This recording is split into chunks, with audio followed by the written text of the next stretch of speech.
Evangelho de Lucas, capítulo 24, do verso 13 em diante, trata de uma história muito interessante, acontecida entre a cidade de Jerusalém e uma pequena aldeia que existe até hoje. Hoje já não é mais uma aldeia, mas faz parte da grande Jerusalém, um lugarejo chamado Emaús, para onde dois discípulos de Jesus se dirigiam numa caminhada, porque fica muito perto da cidade, e as coisas aconteceram enquanto eles iam, enquanto eles caminhavam.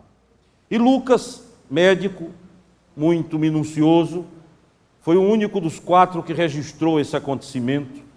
Na verdade, Marcos deu uma rápida pincelada, mas em apenas 2 versos. Lucas é que trouxe a coisa com mais detalhe. E ele registrou assim, a partir do verso 13. Naquele mesmo dia, 2 deles estavam de caminho para uma aldeia chamada Emaús, distante de Jerusalém, 60 estádios. Iam conversando a respeito de todas as coisas sucedidas. Aconteceu que, enquanto conversavam e discutiam, o próprio Jesus se aproximou e ia com eles. Os seus olhos, porém, estavam como que impedidos de o reconhecer. Então lhes perguntou Jesus: que é isso que vos preocupa? E de que ides tratando à medida que caminhais? E eles pararam entristecidos. Um, porém, chamado Cleopas, respondeu dizendo: és o único, porventura, que tendo estado em Jerusalém, ignoras as ocorrências destes últimos dias? Jesus, lhes perguntou: quais? E explicaram o que aconteceu a Jesus, o Nazareno, que era varão, profeta, poderoso em obras e palavras, diante de Deus e de todo o povo. E como os principais sacerdotes e as nossas autoridades o entregaram para ser condenado à morte e o crucificaram. Ora, nós esperávamos que fosse ele quem havia de redimir a Israel. Mas depois de tudo isso, é já este o 3º dia que tais coisas sucederam. É verdade também que algumas mulheres, das que conosco estavam, nos surpreenderam, tendo ido de manhã, de madrugada ao túmulo, e não achando o corpo de Jesus, voltaram dizendo terem tido uma visão de anjos, os quais afirmaram que ele vive. De fato, alguns dos nossos foram ao sepulcro e verificaram a exatidão do que disseram as mulheres, mas a ele não o viram. Então lhes disse Jesus: ó nécios, isso é, tolos, bobos e tardos de coração, para crer tudo o que os profetas disseram. Porventura não convinha que o Cristo padecesse e entrasse na sua glória? E começando por Moisés, discorrendo por todos os profetas, expunha-lhes os que a seu respeito constava em todas as Escrituras. Quando se aproximavam da aldeia para onde iam, fez ele menção de passar adiante, mas eles o constrangeram, dizendo: fica conosco, porque é tarde e o dia já declina. E entrou para ficar com eles. E aconteceu que, quando estavam à mesa, tomando ele o pão, abençoou, e tendo partido lhes deu.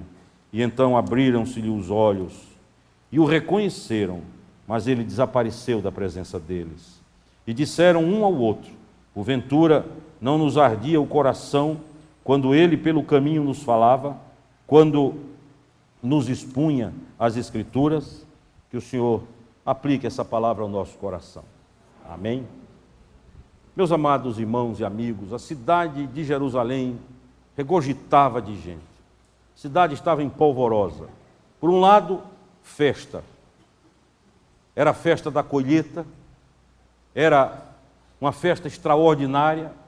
Judeus haviam vindo de várias partes do mundo para a celebração, e a cidade, que era cosmopolita, era uma cidade habitada, como é até hoje, por pessoas de muitas e muitas nacionalidades, vibrava e agitava-se. Por outro lado, os acontecimentos daqueles dias traziam um apetite extra para os que gostavam de novas notícias. Seria morto naquele final de semana um jovem pregador, um sonhador, para muitos um visionário, que havia sonhado com um mundo melhor, que havia construído na mente de 12 seguidores, ou pelo menos de 11, o projeto de uma sociedade nova, diferente, de um reino onde a justiça, o amor, a paz, a amizade, o companheirismo, a santidade seriam pontos fundamentais. Finalmente, depois de 3 anos de caminhada, de sonhos, de visões, esse jovem pregador do norte, do nordeste, galileu por criação, judeu por nascimento, seria morto da forma mais vergonhosa e ignominiosa que se pode imaginar, por uma condenação de um tribunal religioso, sob o comando do sumo sacerdote e tendo o aval político do Império Romano. Jesus de Nazaré seria cravado numa cruz, exposto à humilhação pública, vituperado, passaria pela maior ignomínia que se pode imaginar, e esperavam as autoridades religiosas e políticas que tudo isso pusesse um fim, determinasse o final dos acontecimentos ebulientes que estavam sendo processados em Israel naqueles últimos 3 anos, e que tudo isso, a cruz e o túmulo, fossem o ponto final de todas as coisas. Jesus morre, é sepultado, com ele, para muitos discípulos, também é sepultada a esperança de um novo reino, a perspectiva de uma nova sociedade. As pregações são ali sepultadas para alguns discípulos, os sonhos, tudo quanto este jovem rabino, jovem mestre, idealizou, viveu, pregou, apaixonou-se e por cujo motivo morreu, parece que tudo isso agora fora lacrado e oculto por trás daquela pedra de 1,5 toneladas que fora rolada à boca da sepultura e lacrada com o sinete de César, com o lacre do Império Romano. Vocês podem imaginar os dias, vocês podem imaginar esses momentos que foram seguidos à morte, a tristeza dos discípulos, o abatimento, a decepção, a agonia, a frustração, cada um voltando para sua casa, muitos desistindo do reino de Deus, outros abandonando completamente a possibilidade de viver a esperança deste novo projeto de Jesus. E 2 deles estão caminhando cabisbaixos, abatidos, deprimidos, indo para Emaús, quem sabe voltando para a velha vida, quem sabe voltando para o velho projeto, para os velhos trabalhos, voltando a se agarrar nas esperanças que haviam abandonado porque haviam sido fascinados, estiveram embevecidos com as ideias de Jesus durante os 3 últimos anos, mas agora tudo acabara, tudo morrera, tudo tivera um fim, tudo sucumbira, restara somente a frustração terrível, o peso horroroso, o estigma e, quem sabe, as piadas, né? O escárnio dos amigos e dos vizinhos que viram-nos crerem nesse projeto que Jesus anunciara. Enquanto eles caminham, diz a palavra de Deus que o próprio Jesus une-se a eles. Jesus aparece, caminha com eles, lado a lado, entabolam a conversa, inicia um papo agradável.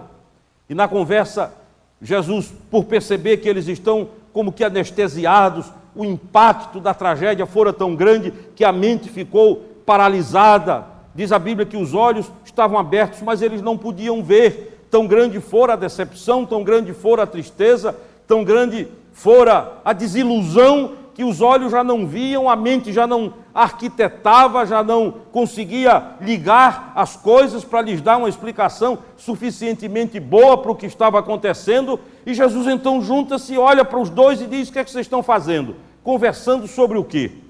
E um deles diz assim: será que tu és o único que, estando em Jerusalém nos últimos dias, não sabes as coisas que aconteceram, não sabes dos últimos acontecimentos, das novidades? E Jesus, ironicamente, uma santa ironia, olha para aqueles 2 e diz: quais são essas últimas notícias? E um deles, já mais entristecido ainda, chamado Cleopas, começa a descrever o motivo da frustração.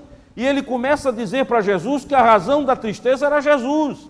Ele diz: você não sabe que Jesus, que nós esperávamos, que fosse o profeta, que haveria de redimir a Israel, que seria o libertador do nosso povo, que iria sacudir o jugo do Império Romano, essa agonia que já demora tantas décadas, esse sofrimento da dominação da bota do Império Militar de Roma. Nós tínhamos certeza, durante 3 anos, nós vivemos por isso, vivemos para isso, alimentamos a ideia, deixamos a mente engravidar, gestamos a realidade de uma nova vida, e agora ele morreu. Acabou. Será que tu és o único que não sabes que ele morreu e que tudo que nós criamos foi por água abaixo? Que a mensagem, que a fé, que a esperança no reino, nessa nova vida, isso tudo foi embora. E Jesus diz: vocês são os nécios. Eu acho que o tradutor foi muito educado, porque a palavra é tolos, e mais, a palavra certa é retardados. Vocês são os debilóides, Jesus disse. Há alguns textos que não foram traduzidos. Eu não sou nenhum expert em texto original, mas um dia eu conversei com o Dr. Valdir Luz, que é a maior autoridade nesse país, mora em Campinas, nestes textos originais, e ele me deu algumas dicas. E eu sei que essa é uma delas. Isso não foi traduzido ao pé da letra, porque eles foram chamados de debilóides, de retardados. Então Jesus começa a falar da Bíblia para eles, começa a lembrar a palavra de Deus, é a palavra encarnada ensinando a palavra escrita. E a Bíblia diz que à medida que eles caminham, Jesus explica. Você já imaginou um professor desse? E ainda assim os olhos não abrem, ainda assim a mente continua bloqueada. Quando finalmente chegam ao seu destino, Jesus faz menção de ir embora e um deles lhe faz um convite de dar dó. E diz: fica conosco, já é tarde, nós precisamos de ti. Jesus então entra, preparam uma ceia, uma janta, trazem para a mesa os alimentos, e certamente depois de agradecer a Deus por aquela janta, Jesus então toma um pão, naturalmente, parte, mas na forma de partir, no gesto de partir, eles perceberam, Jesus entregou-se ali. Eles notaram que aquele gesto era familiar, que aquela maneira de partir o pão não era uma maneira desconhecida para eles. E diz a Bíblia que aí os olhos se abriram e eles viram a Jesus. Jesus retira-se, vai embora, e o texto diz que um olhou para o outro e disse: porventura não nos ardia o coração quando na estrada ele nos expunha a palavra de Deus? Meus amados irmãos e amigos, o que isso tem a ver com cada um de nós? Alguma coisa acontecida 20 séculos atrás, numa estrada pequena, numa estrada suja, poeirenta, de uma cidade para uma vila, para uma aldeia muito pobre, muito pequena, por 2 anônimos. Aliás, só um deles tem o seu nome registrado, que é o Cleopas. Como é que pode um texto desses ainda subsistir por 20 séculos, atravessar todo um período, a Idade das Trevas, passar pelo Iluminismo, chegar aos nossos dias, vencer toda a barreira da tecnologia, do materialismo, do pragmatismo, e ainda ter alguma coisa a dizer aos nossos corações? O que há de tão extraordinário para nós, hoje, aqui e agora? E sem dar muitos tratos à bola, eu gostaria de ser rápido para que Deus tivesse a chance de falar ao seu coração. Eu gostaria que você, nessa noite, pudesse ter o slogan que foi criado por John Lennon. Eu sei que ele não era um cristão, mas foi muito bonita a frase que ele criou um dia: dê uma chance à paz. E eu queria que nessa noite você desse uma chance a Deus. Dê uma chance ao Espírito Santo. Dê uma oportunidade a Deus. Há muitas coisas que Deus não faz na nossa vida porque nós não damos uma chance a Deus, uma oportunidade a Deus. Há pessoas que dão chance a tudo quanto é coisa esquisita, mas não têm coragem de dar uma chance, uma só chance. E tudo que Deus precisa é oportunidade para invadir a sua vida, seu coração, sua alma, sua psique, fazer morada, botar ali o seu trono e reinar absoluto sobre a sua história. Em primeiro lugar, amados irmãos, é triste a gente perceber que a tragédia amarrou esses dois na desgraça. A vida continuou e eles pararam. Certamente há muitos aqui nessa noite que ou viveram ou vivem esta experiência. A vida parece que parou na hora da tragédia. É um filho que morre. Eu fui com Carmen assistir essa semana um filme extraordinário, um ato de coragem. E aquele filme narra muito bem o que significa a agonia de um pai diante da morte de um filho. Outro dia, conversando com João Filho, ele me dizia: não há nada mais doloroso do que a gente ver um filho sangrar. E, amados irmãos, quantos que param, morrem, continuam vivendo biologicamente, mas parece que morreram para a vida diante da morte de um filho. Diante de um filho que é arrancado estupidamente da existência. E o diabo aproveita-se dessas ocasiões para gelar o coração, para tribular a mente, para criar confusão, até na própria fé no Senhor Jesus Cristo. Parece que Deus morreu, parece que Nietzsche tinha razão quando disse que Deus morreu. Parece que aquele momento é o funeral de Deus. Alguns dias eu citei aqui o livro A Noite de Elie Wiesel, um judeu que viveu os horrores do Holocausto em alguns campos de concentrações na Alemanha e na Polônia.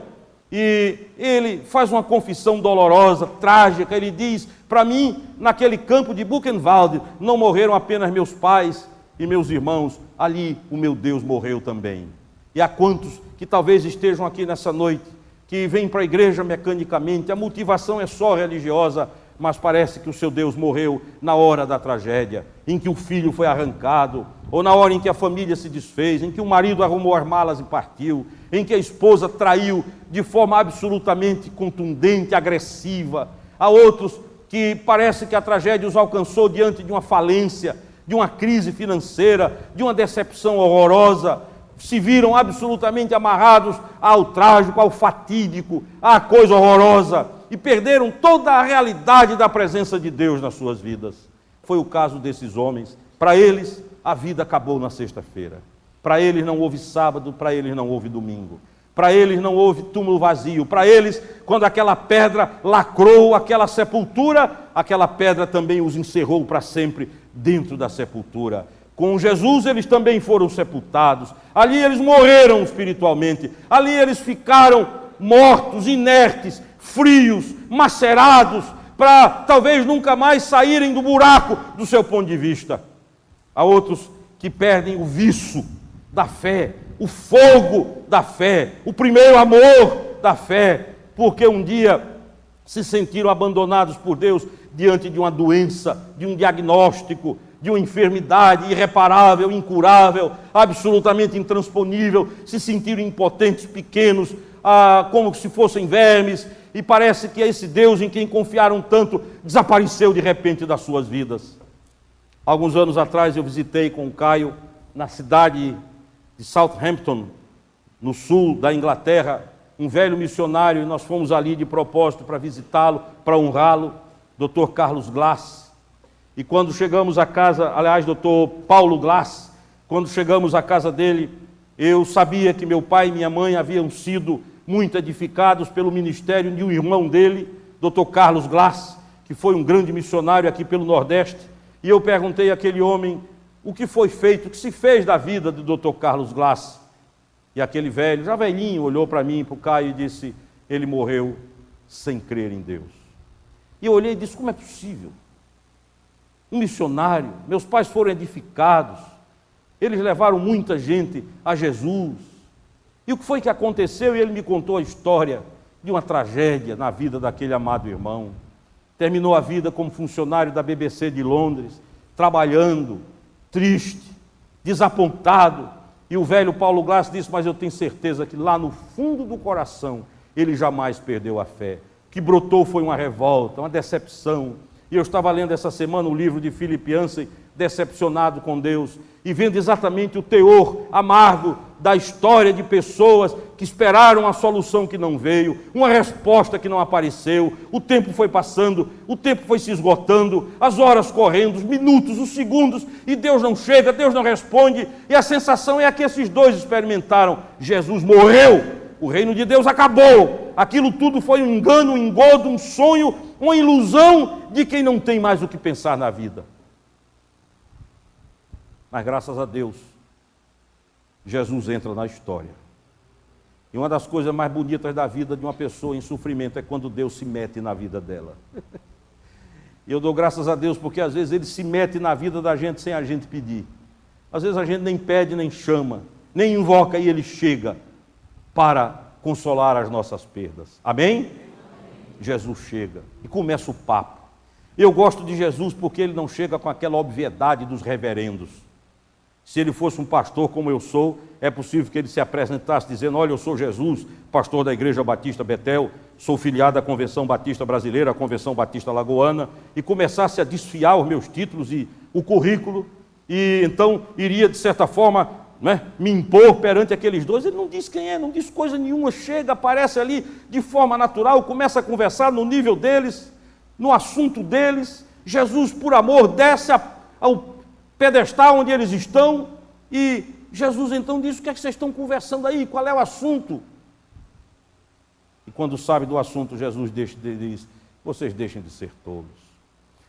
O grande pregador americano, Dr. Tony Campolo, diz que nós vivemos a realidade hoje da sexta-feira. Não há povo que trave maior batalha do que o povo de Deus. Nós somos atacados de fora para dentro, de dentro para fora. São lutas, temores por fora, tremores por dentro, como diz o apóstolo Paulo. Nós vivemos a realidade de uma batalha cruenta, até mesmo dentro no meio do povo de Deus. E às vezes nós somos também tentados a pensar como esses dois, a congelar as coisas no dia da desgraça, na sexta-feira. E Tony Campolo diz que o que Jesus quis dizer em resumo era: a sexta-feira passou, eu já estou no domingo e vocês ainda estão na sexta. Eu já saí do túmulo, vocês ainda estão chorando a cruz. Eu já ressuscitei, vocês ainda estão lamentando o morto. E é possível que nessa noite aqui haja muita gente que esteja sofrendo por alguma coisa que Deus já resolveu. É possível que você esteja como esses dois, lamentando uma coisa que não existe mais. Apenas os seus olhos ainda não foram abertos para ver. Apenas os seus olhos ainda não foram descerrados. Há um véu, o impacto, o choque da tragédia na sua vida. A decepção, a surpresa foi tão grande.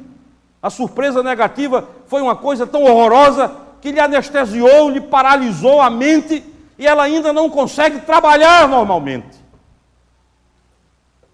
E por isso, talvez você ainda esteja curtindo o sabor da derrota, quando deveria hoje estar se embriagando com a vitória do Senhor Jesus Cristo. Amados irmãos, quando Jesus morreu naquela cruz, Ele chamou a si todo o drama do planeta Terra, tudo. Jesus naquela cruz estava dizendo para o aidético: eu assumo, eu carrego no meu corpo a AIDS que te destrói. E eu gosto muito do texto de João 12 que diz: você não deve temer aqueles que matam o corpo, mas aquele que pode te matar a alma e jogá-la no inferno. Jesus diz para aqueles que estão sendo devorados por um câncer: eu levo sobre mim o teu câncer. Jesus diz para a lésbica, para o homossexual, absolutamente apodrecidos, na prática abominável diante de Deus: eu carrego sobre mim o teu pecado. O que o Senhor Jesus estava dizendo naquela cruz é: toda a desgraça da tua vida venha sobre mim, e eu entrarei com ela na morte, e sairei com ela do túmulo, sem ela do túmulo, para a tua justificação. Por isso Paulo diz em 1 Coríntios 15, que ele morreu pelos nossos pecados e ressuscitou para a nossa justificação. Morreu para pagar os meus pecados e ressuscitou para proclamar para o universo que os meus pecados e os seus pecados estavam completamente pagos. Não é bom para você, nessa noite, permitir que Deus abra os seus olhos? Quem sabe você está chorando por coisas que já foram resolvidas. Quem sabe você está lamentando por alguma coisa que Deus já deu vitória, você apenas está impaciente porque não vê. Quem sabe nessa noite seria gostoso você ter os olhos abertos para ver que não está sozinho na vida. Queridos, a pior solidão não é aquela solidão de Robinson Crusoe na ilha. A pior solidão não é aquela que Tom Hanks protagonizou no filme O Naufrágio. É solidão mais dolorida quando, apesar de se estar com, se estar só. É quando o filho adolescente descobre que mesmo tendo pai e mãe, ele está só, porque não há um canal de conversa. não há diálogo estabelecido.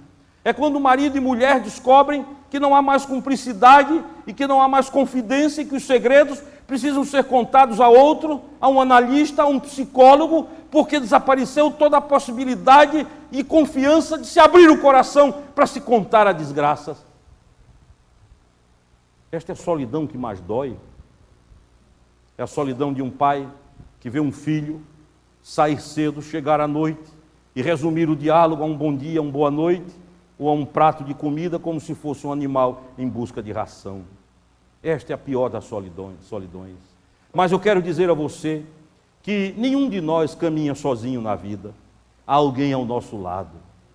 Ele disse: eis que estou convosco todos os dias, até a consumação dos séculos. E Jesus não tem caráter para mentir. Jesus não tem caráter para exagerar. O que ele diz é o que ele diz, do tamanho que ele diz. Se ele diz estou convosco todos os dias, é porque ele está todos os dias, todas as horas, todos os instantes. Ele caminha ao nosso lado, tenta abrir os nossos olhos, arrancar as escamas, mostrar que sexta-feira passou, que a desgraça já era. Você só vai ter libertação dos seus problemas e nas lutas da sua vida se você deixar o passado passar.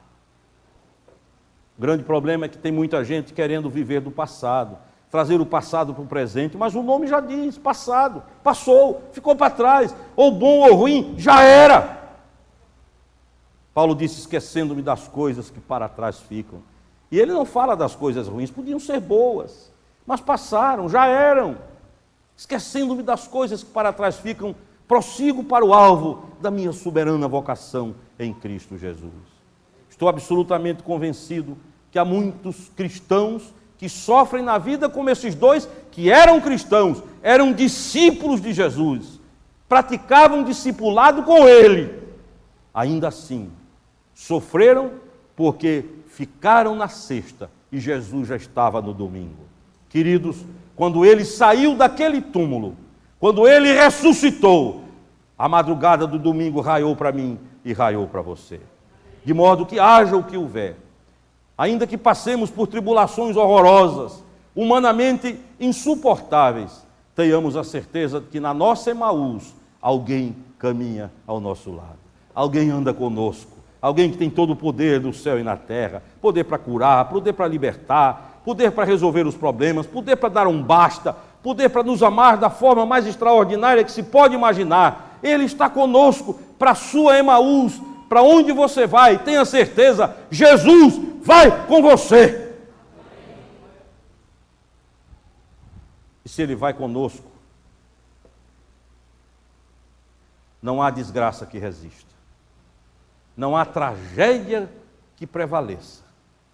Com Jesus nós vamos chegar. Amém, amado? Com Jesus nós vamos chegar. Que nada nos reste na vida, mas que Ele continue conosco. Como diz o velho hino de Lutero, Castelo Forte, ainda a letra original dizia, se tenho de perder os filhos, bem mulher. Isso é, se eu tenho que perder a última coisa da vida, ainda assim eu tenho a certeza que Ele eu jamais perderei. Caio dizia assim, alguém pode perder até a certeza da salvação, mas não a salvação. A mente pode ficar tão oprimida, tão pressionada, tão atribulada, que já não racionalize, não trabalhe no que diz respeito à elaboração de alguma coisa lógica, e muitas pessoas pensam que foram abandonadas por Deus, mas eu quero lhe proclamar em nome de Jesus nessa noite, você não está sozinho. Há alguém com você a caminho de Emaús. Basta que você agora, que não veio aqui para brincar, não veio aqui para ver show, não veio aqui apenas para encontrar amigos e irmãos ou para ouvir um pregador. Basta que você agora, pela fé, olhe para Jesus e diga, fica comigo, Senhor, não vai. E eu garanto que quando você sair por aquela porta para ir para a sua casa, o Senhor Jesus vai com você. Diga para Jesus, não olhe para o seu problema, para a sua agonia, por um instante, pela fé, diga, fica conosco, fica conosco.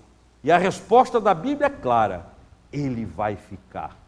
Ele não resiste ao apelo de um coração quebrantado.